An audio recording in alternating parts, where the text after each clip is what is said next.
Hello and welcome to the VO2 Lounge. This is episode 55 on how to train for Unbound Gravel.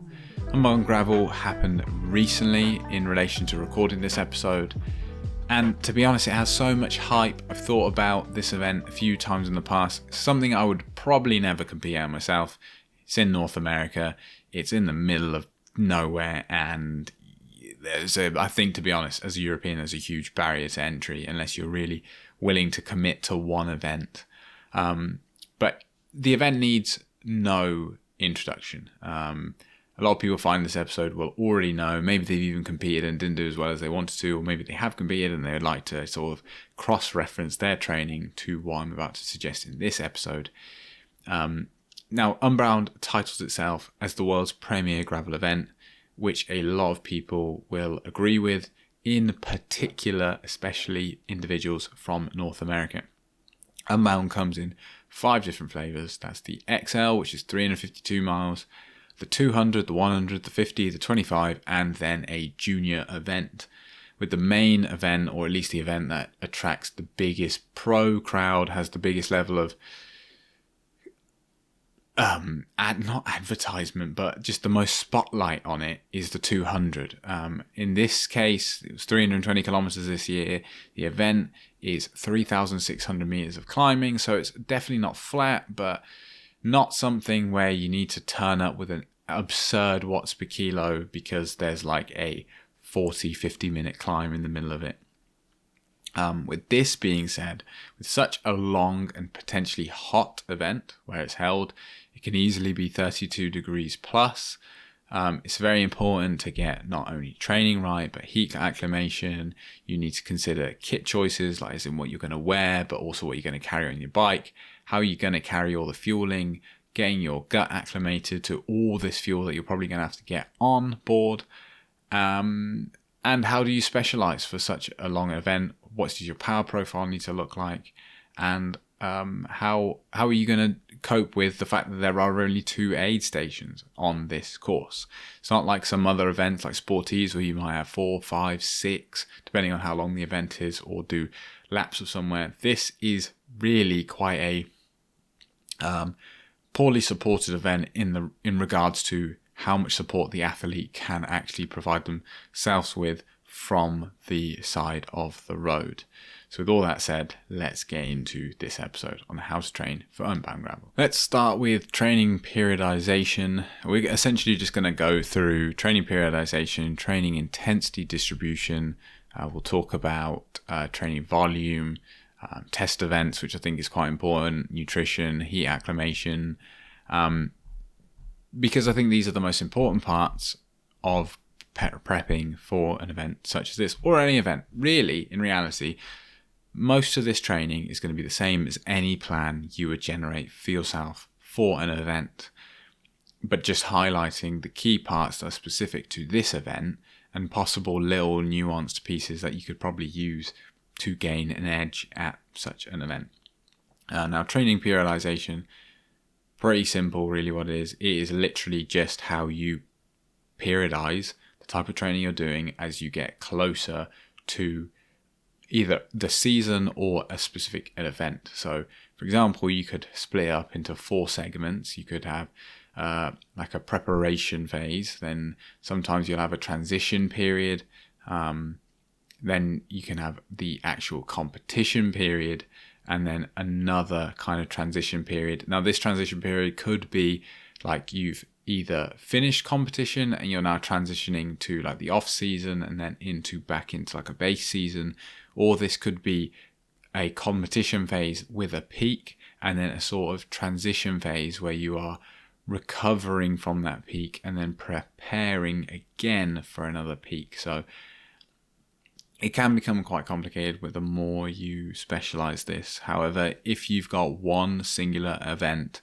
such as this that you're focusing on, then essentially it would just be a kind of preparation phase, which you can almost argue is like a base phase where you're preparing the body for the training stimulus to come.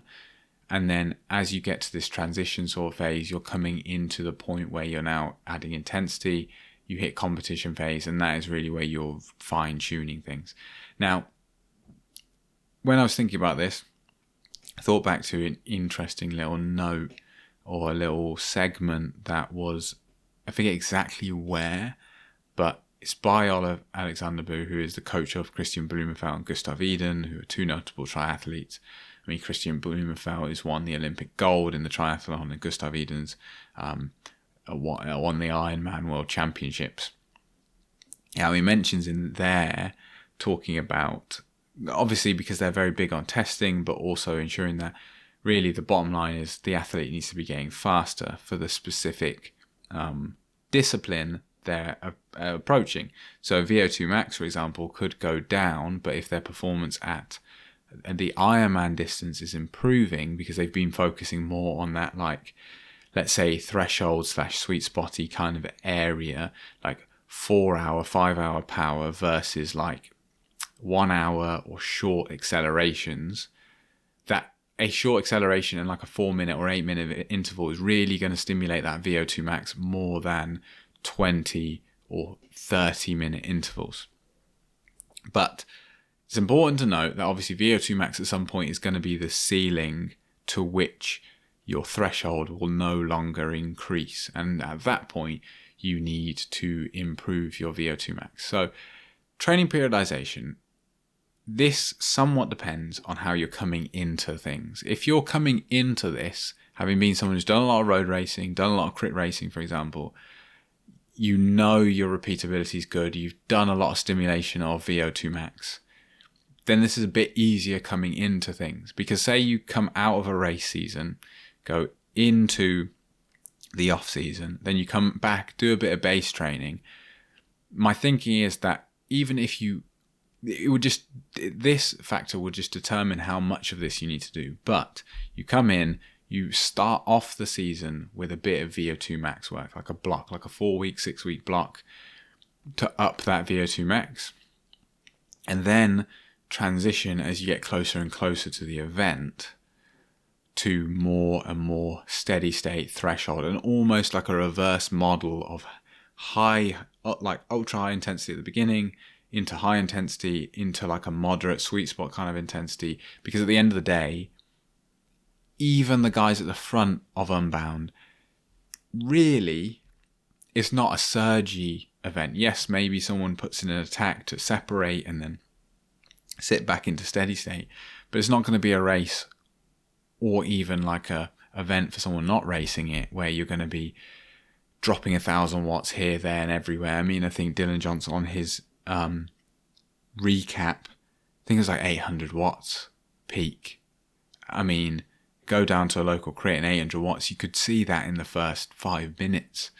If you for some reason, if you accumulated 10 hours of crit racing, you'd see a lot of 1,200, 1,000, so on and so forth. So it's definitely something that you don't need to come to the race sharp, for lack of a better word. But definitely, basically come into this part of the season, you've done your initial base and your volume, which is going to be key, but we'll get onto that. You've done your initial kind of preparation of the body, and then go rolling into VO2 max, doing this period of raising your VO2 max, then turning to a focus of, right, how high can I get my threshold? How long can I spend at what is in theory my FTP?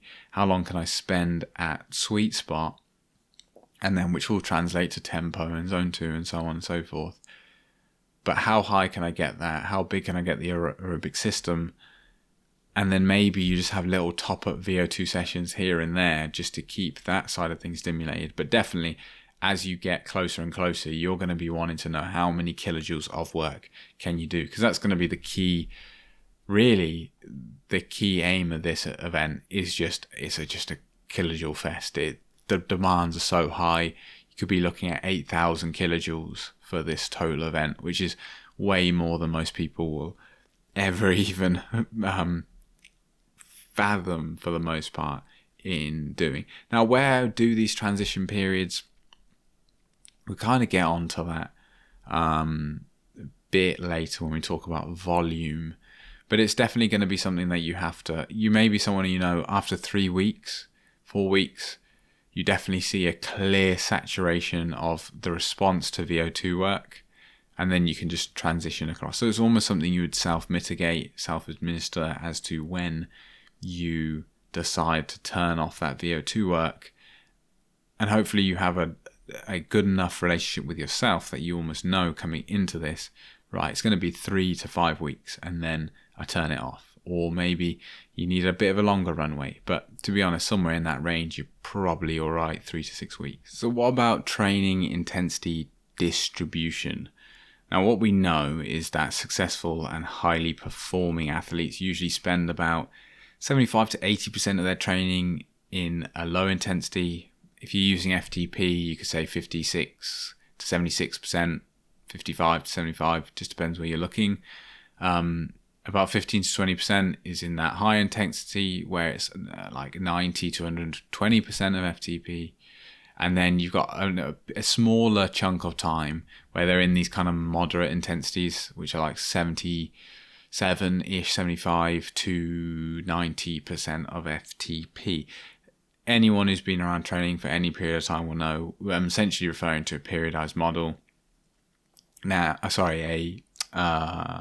80-20 polarized model. Now, it's not the be-all and end-all, and I think it's driven heavily by how many hours you have to train, essentially.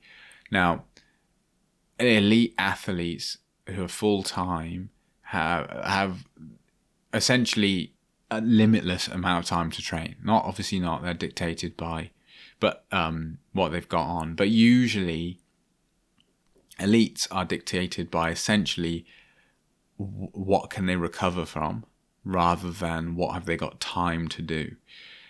It's fair to say really that 15 hours for an elite cyclist in particular is a pretty low training volume, and 20 to 30 hours is a much more typical training volume for any given week.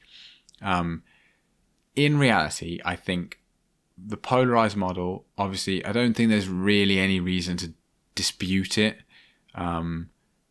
I think the point at which it becomes effective is probably like 10 hours plus, really.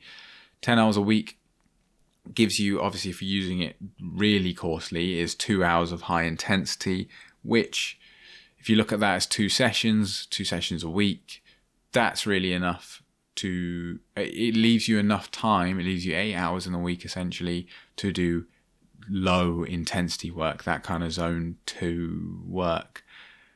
And that's where it starts to work. Obviously, if you're someone who's got 3 hours a week to train, 2 things. One, yes, you're not going to do 20%, only 20% at high intensity. You're probably still going to do 2 high intensity days a week, which is 2/3 of your time, and then only 1 session a week. That is zone 2, maybe 1 high intensity. It changes a lot. But if you're only doing 3 hours a week, should you probably do the 200-mile Unbound event? It's probably going to hurt a lot, and you're definitely not going to be racing it at that amount of volume. But training intensity distribution is probably the easiest one in regards to, I think it's overthought about for the most part. I think for 99% of people, just do 2 high intensity sessions a week, and the rest is just all low intensity. And make sure it's, obviously you can get it wrong and go super easy and go way too easy, but it's just avoiding those like sort of self-induced tempo rides. Now, fair enough, sometimes you end up doing these tempo rides, especially when, say, it can happen if you're like a fitter person in a group, like a stronger person, and you ride with some other people and they almost want to prove themselves to you. They end up riding really hard, and then you end up having to ride in like this sort of middle ground, and it's not ideal, which is why you end up usually training solo a lot. But they can have your place, and the world isn't going to end if you spend like 2 hours 1 week doing random tempo work. But yeah, just don't make a habit of when you're on your own doing it. But obviously there's all these different, the main other sort of, in cycling at least, intensity distribution I feel like is sweet spot for the most part. They're like sort of Fast Cat, I think, do it, and Trainer Road are essentially big advocates of sweet spot. Obviously has its place, and I think the less volume you do, the more sense that sweet spot work starts to make, because it's your only way of getting the kilojoules up, the stimulus up on such a small amount of time. But obviously what is going to work out far better is having more time. Hence why elites do it. If 3 hours could be as effective as 25, no one would be riding 25 hours. And there's such a gap between the two that you would at least see some kind of natural variation that meant, oh, look, there's a bunch of pros that are winning races on like 14 hours a week, and there's a bunch of pros winning at 30, but really you're not seeing that. You're not seeing like 10-hour-a-week pros winning Unbound and beating 30-hour-a-week pros. So really, intensity and distribution, stick to 2 intensity rides a week, and then volume, which we're going to get onto, dictates essentially what that 80-20 split actually looks like. Then let's go on to training volume. I mean, for most people, the answer is essentially as much as you can do without cooking yourself or, breaking up with your partner, for example, because you're always out training. I think what you essentially really have to focus on is the level of consistency in your training for an event like this, and give yourselves as much as a sort of semi-structured runway to get your volume up. So not planning like a 10-week, 12-week plan for an event this long. Does that mean you have to do structured intervals for like 40 weeks of the year? No. But for example, rather than hitting March and being like, I'm riding 3 hours a week, oh crap, let me up the volume a crazy amount. And although it's not like running where then you can worry about knee injuries and so on, and like ankle problems and calf strains and so on, and the list goes on. At least with cycling, maybe if your fit's wrong you could get a bit of patella pain. It's more just that aerobic system. You can't, and if you don't have the class previously, you're not going to develop an aerobic system that's capable of coping with 6,000 kilojoules in a single ride in like 10 weeks. You could probably build yourself up to the point where you can finish the event, but you're not going to do a result necessarily that if you're coming as far as looking into how to train for an event this big, that isn't going to happen. So having a long, semi-structured, moderately low on intensity runway where you can have like 8 weeks of just going, right, it's week 1, I'm doing 3 hours a week currently. I deem that in my life I can cope with 13 hours. Then you spend the next 8 weeks getting yourself to the point where you're consistently doing 13 hours. Maybe you're throwing intervals in there just because you want something different. But the structure, you can then go, okay, I'm going to have a 15-week plan that has the structure in it, because that's as long as I know I can keep sort of in tune with a training plan. But the 10 weeks leading to that point aren't just me sitting about doing nothing. Now, where it gets a little bit more like people looking at the pros issue is when it comes to the amount of riding, really. Say you've got an upper ceiling and how long your longest rides are. I mean, I think this year is clouded by the fact that there's the classic sort of pro dichotomy where you get someone successful, everyone looks at what they're doing and copies it. So in Unbound / the Grand Prix, I forget what it's called, but the series that they've got that is in an association, Unbound's one of the events. You've got Keegan Swenson who's doing these ludicrous weeks, like I think 40 hours. You got 10-hour rides in there. I tried to find any kind of evidence on what is the longest ride that really a human can recover and also adapt to. Like, what can a human get to the point where they need, key point here, need a 10-hour ride or a 40 to 50 hour training week to continue improving? Like, is that can someone get to that point? Can someone do it? Yeah. Does someone need it? Different question.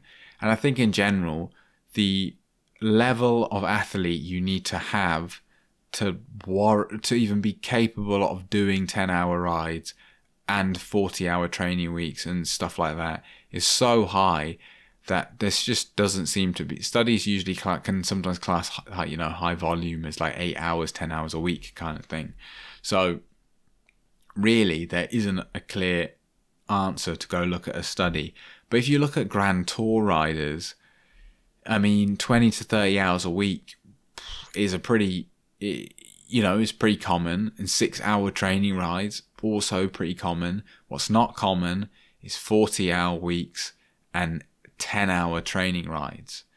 So, some of these classics are big days, high kilojoules. Yes, they're shorter in duration because of the speed of the peloton. It's not off-road. But the kilojoule expenditure is incredibly high. The racing's far more dynamic and it's not necessary. So really, if you're non-pro and you have 15 to 20 hours a week to train, you can probably keep your longest ride to 6 hours. And you can probably safely bet that you're going to, failing heat stroke and crashing and slashed tyres, that you'd probably do pretty well on a 15 to 20 hour a week schedule. A way I like to look at whether I need to increase my longest ride is checking in with myself like 30 minutes after a ride. And if I feel sluggish and cognitively quite blurry and conversations are laboured and I just want to sit down and do nothing, then that is clearly more than enough stimulus. And then I look at the kilojoules. So say that's 2,000 kilojoules. What I'll go is, right, ignore duration for the most part. I can use duration as like 2,000 kilojoules is roughly 3.5 hours. So I'm going to plan a route that I know will take me about that time. And if I need to top up because I've only done 1,500 kilojoules, then I'll top up. But I then find that out. And then I stick to doing about that 2,000 kilojoules, maybe 2,000, 2,200, 1,900 in that region. And then when it's clear that I'm now coming back and it's just like I've had, a normal day at work or something, like it's a non-event, like it's clearly something's happened, but I now could get on with my day without really any kind of fog going on. That's the point where I'm like, clearly I have adapted to this level of stimulus. I need to start upping it. Yes, you could do it in a smaller dose kind of way, but sometimes when you're self-coached or whatever, it's hard to sort of keep track of these things. And the easiest one I do is go out, you do your 3-hour ride, your 4-hour ride. Do you feel brain foggy? No. Up it. Start doing your long ride as 4 hours. You'll probably notice that, 2,500 kilojoules. Yeah, I'm a bit sitting in the shower and I just I'm off with the fairies kind of thing. Then this is clearly now a serious stimulus, and now I need to learn to adapt to this. And it may mean that the reality is you could go out on a 6-hour ride, but it's just so much overstimulation essentially that it makes your following rides and intervals wasted because you've just overdone it. So this is what you're trying to avoid. There's no good and that's what I'm talking about, the 10-hour rides. It's no good having this huge stimulus if you can't follow up with it week on week, or you can't follow up on it with high intensity work or other key work. So for looking at it in that way is a good way of knowing other sessions won't be affected or will be affected minimally, and I can clearly keep track of progressively overloading the system as and when I feel like I'm ready for the next amount of work.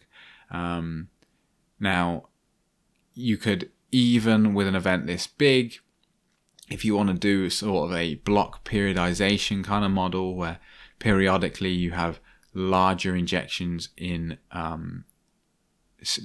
volume, you could use a kind of taking the odd day off here and there, like turning weekends into 3-day or 4-day weekends by booking some time off work and using those as big blocks where maybe, your 2 weeks, if someone to look at your Strava, they're like, oh, they're 2 10-hour weeks. What they don't realize is that it's not like your body resets. It hits Monday and it goes fresh. Don't know about those last hours. No.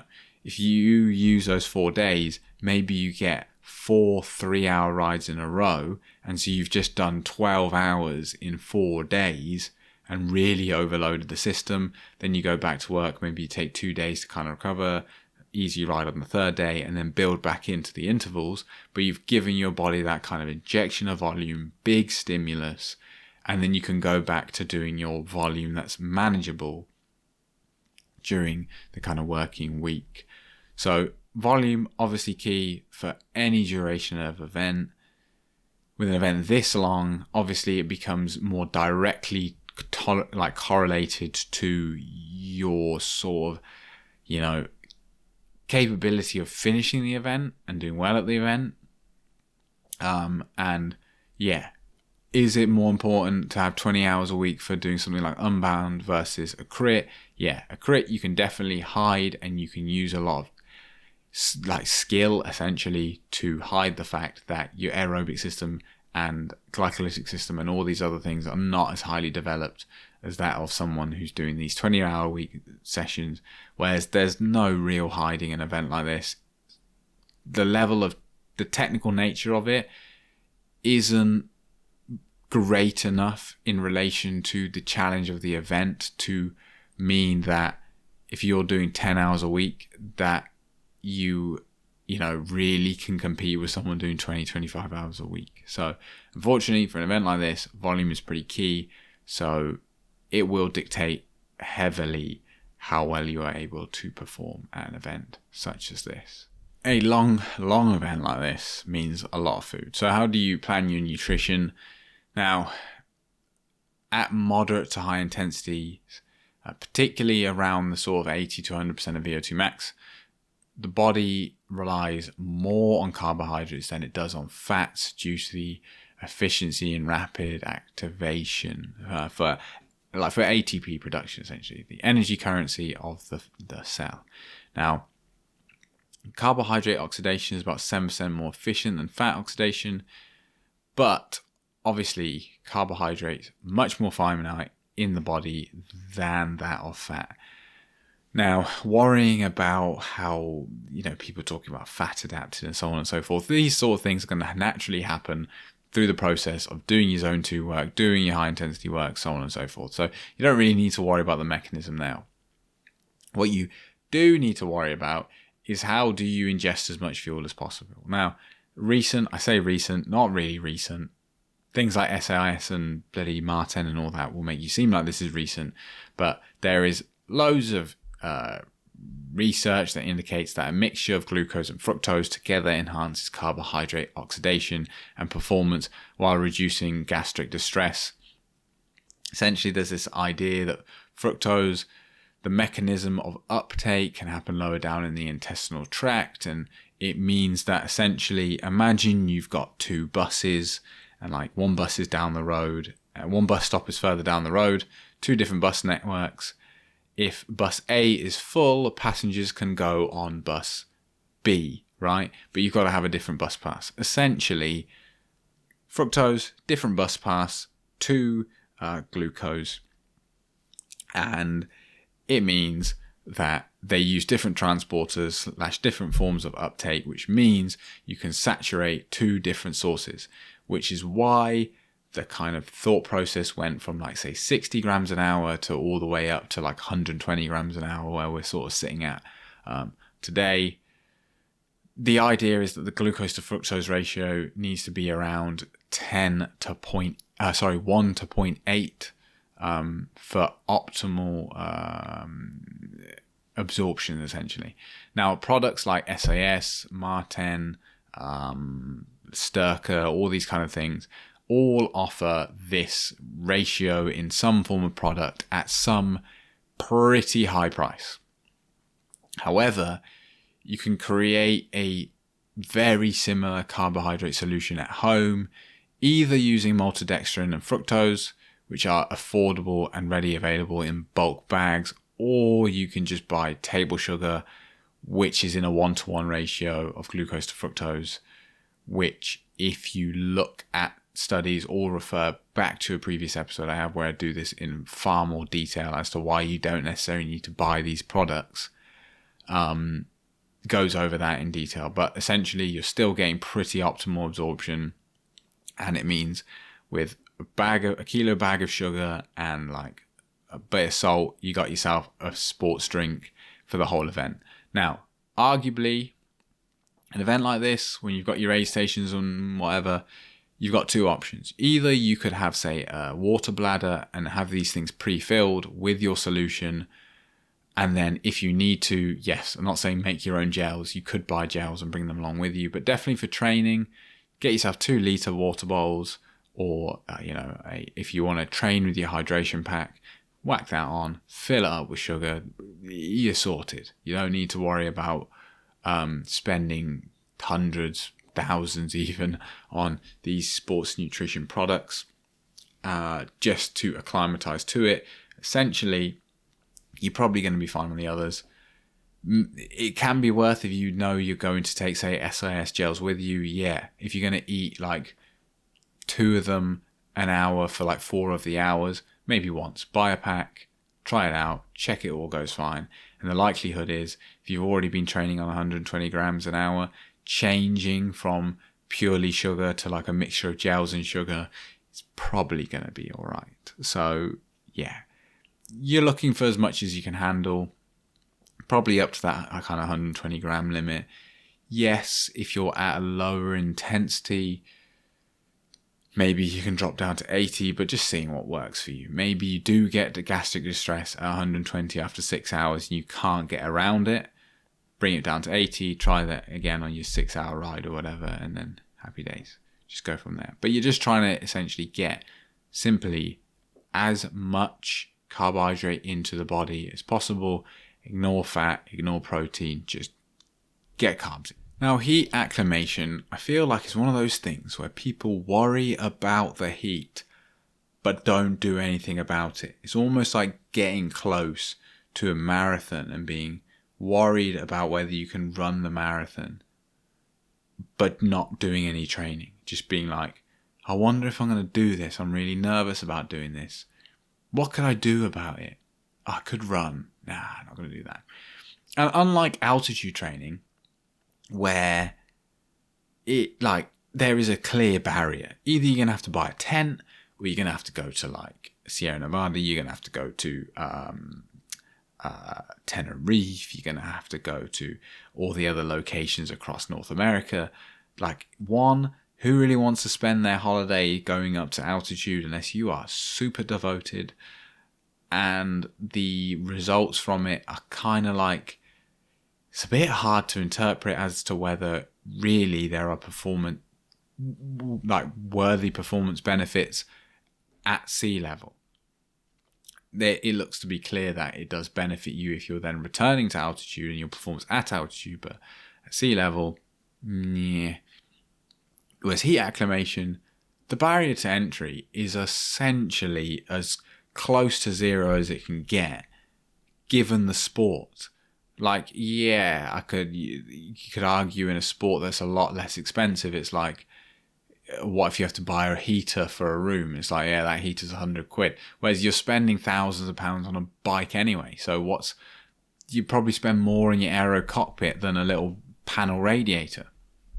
So heat acclimation is going to be pretty key, because the weather the race is held can easily be a 30-degree day, dry, and with the few aid stations, adapting to the heat and making your body as efficient at water management and not dehydrating yourself is pretty crucial. And maybe coming up with techniques like splashing yourself with water. Do you use like a slush formulation? The Hour Record stuff by Ineos has some pretty good little gems in there of discussing, because obviously it's an indoor event. The velodrome can be pretty hot. How do you acclimatize to that? How do you approach it as cool as possible? Now, the pre-event cooling, less important, because the event's so long that, look, yeah, you might get a bit of a benefit, but yeah, just don't I wouldn't arrive to the event wrapped up in loads of layers and overheat yourself on purpose, but you don't need to necessarily pre-chill the body down. But the slush idea, definitely there's evidence showing that, the slush, specifically slush, not cold water, further cools the core temperature. And if you are able to coordinate having that available for you at the 2 stops, that could be enough of a performance boost to keep you in whatever group you're in, for example, whether that's the lead group or the 10th group, or just finishing, and making your life a lot more comfortable.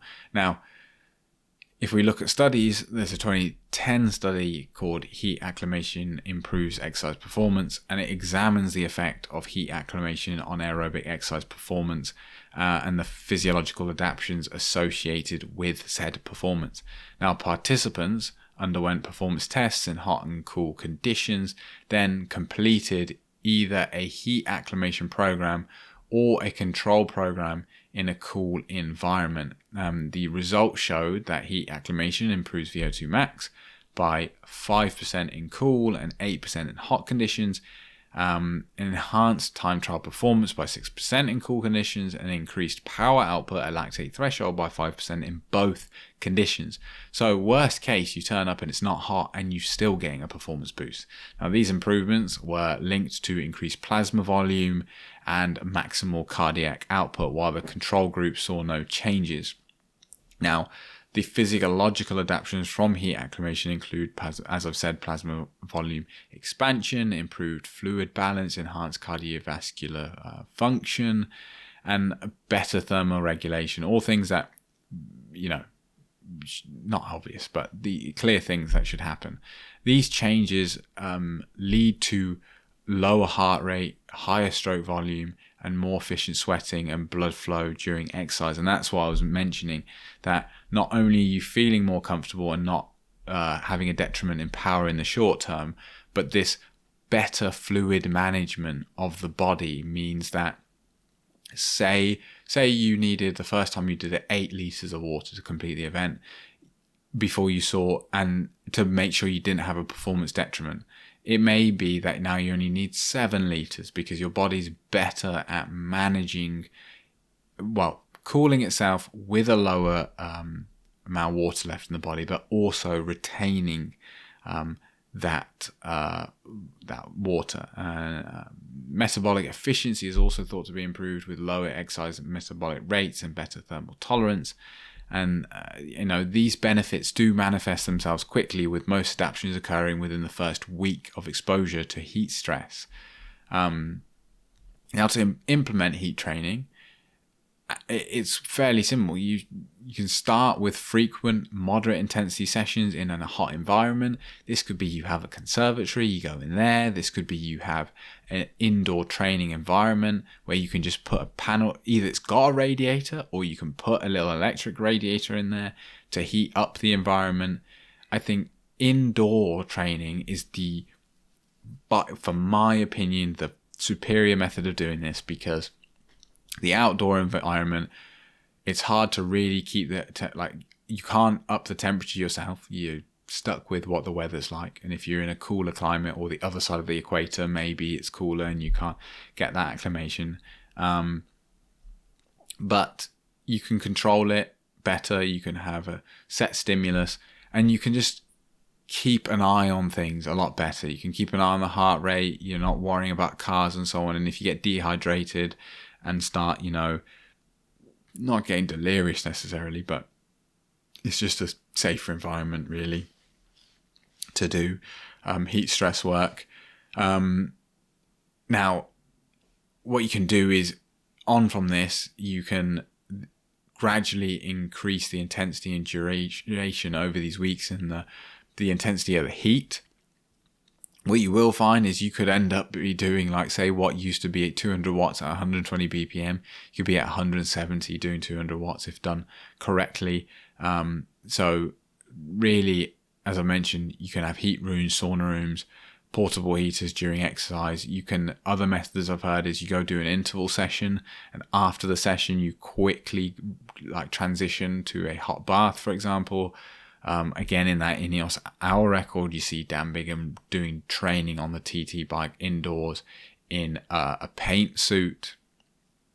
So again, just basically a bin bag, really stressing the system. And they outline it well. You do the first session, after 20 minutes, it's unbearable. And then you get to the point where he's doing 2-hour sessions on the trainer in this heat suit, and clearly is comfortable.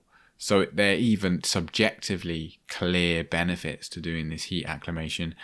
And really, you could have as your specialty phases, I guess Trainer Road would put it, where you could be 2 weeks out from the event. The first week, you've still got high intensity, but you do this 1 week heat acclimation protocol, and then you transition it into your taper, and maybe within your taper you have one session that's like high intensity, normal atmospheric conditions, and then you have another session that is low intensity but high intensity as a result of the heat stress.